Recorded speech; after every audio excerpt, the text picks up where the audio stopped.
ये कनेक्टिविटी बिलों की भी है और इंफ्रास्ट्रक्चर की भी है।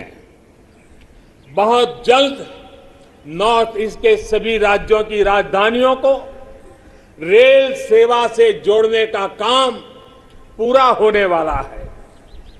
एक्ट ईस्ट पॉलिसी के तहत आज नॉर्थ ईस्ट, बांग्लादेश, म्यांमार और दक्षिण पूर्वी एशिया से भी कनेक्ट हो रहा है।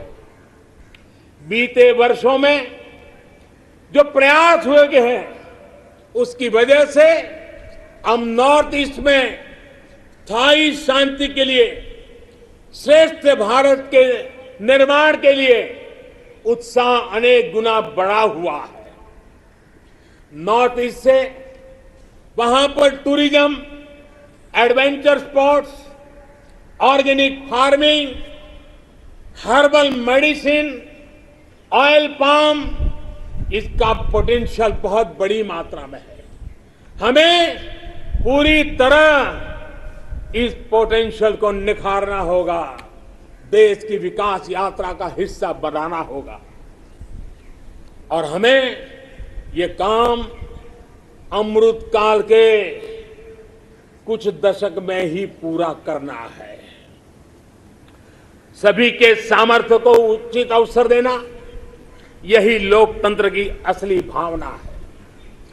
जम्मू हो या कश्मीर, विकास का संतुलन अब जमीन पर दिख रहा है।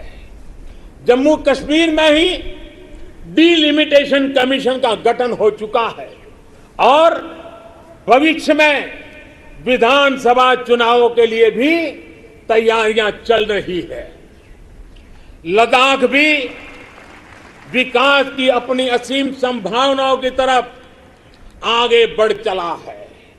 एक तरफ लद्दाख आधुनिक इंफ्रास्ट्रक्चर का निर्माण होते देख रहा है, तो वहीं दूसरी तरफ सिंधु सेंट्रल यूनिवर्सिटी लद्दाख को उच्च शिक्षा का, हायर एजुकेशन का केंद्र भी बना रही है।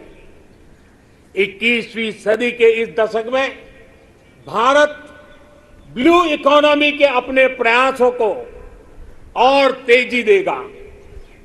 हमें एक्वा कल्चर के साथ साथ सीवीड की खेती में जो नई संभावना बन रही है, उन संभावनाओं का भी पूरा लाभ उठाना है।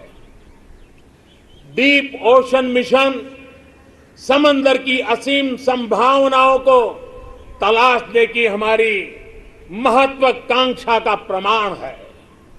जो खनिज संपदा समंदर के में छिपी हुई है, जो थर्मल एनर्जी समंदर के पानी में है, और वो देश के विकास को नई बुलंदी दे सकती है। देश के जिन जिलों के लिए ये माना गया था कि ये पीछे रह गए, हमने उनकी आकांक्षाओं को भी जगाया है। देश में 110 से अधिक आकांक्षी जिले, एस्पिरेशनल डिस्ट्रिक्ट जिलों में शिक्षा, स्वास्थ्य, पोषण, सड़क, रोजगार से जुड़ी योजनाओं को प्राथमिकता दी जा रही है। इनमें से अनेक जिले हमारे आदिवासी अंचल में हैं। हमने इन जिलों के बीच विकास की एक तंदुरुस्त स्पर्धा का एक उत्साह पैदा किया है। ये आकांक्षी जिले भारत के अन्य जिलों की बराबरी तक पहुंचे, उस दिशा में तेज स्पर्धा चल रही है।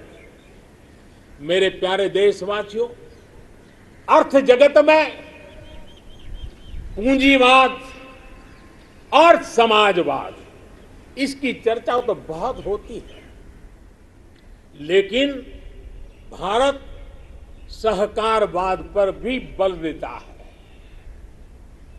सहकारवाद हमारी परंपरा, हमारी संस्कारों के भी अनुकूल है। सहकारवाद जिसमें जनता जनार्दन की सामूहिक शक्ति का अर्थव्यवस्था की चालक शक्ति के रूप में ड्राइविंग फोर्स बने, ये देश के ग्रास रूट लेवल की इकोनॉमी के लिए एक अहम क्षेत्र है। कोऑपरेटिव ये सिर्फ कानून नियमों की जंजाल वाली एक व्यवस्था नहीं है, बल्कि कोऑपरेटिव एक स्पिरिट है, कोऑपरेटिव एक संस्कार है, एक कोऑपरेटिव एक सामूहिक चलने की मनः प्रवृत्ति है। उनका सशक्तिकरण हो, इसके लिए हमने अलग मंत्रालय बनाए कर इस दिशा में कदम उठाया है और राज्यों के अंदर जो सहकारी क्षेत्र है उसको जितना ज्यादा बल दे सके वो बल देने के लिए हमने ये कदम उठाया है। मेरे प्यारे देशवासियों, इस दशक में हमने गांवों में नई अर्थव्यवस्था के निर्माण के लिए पूरी शक्ति लगानी होगी।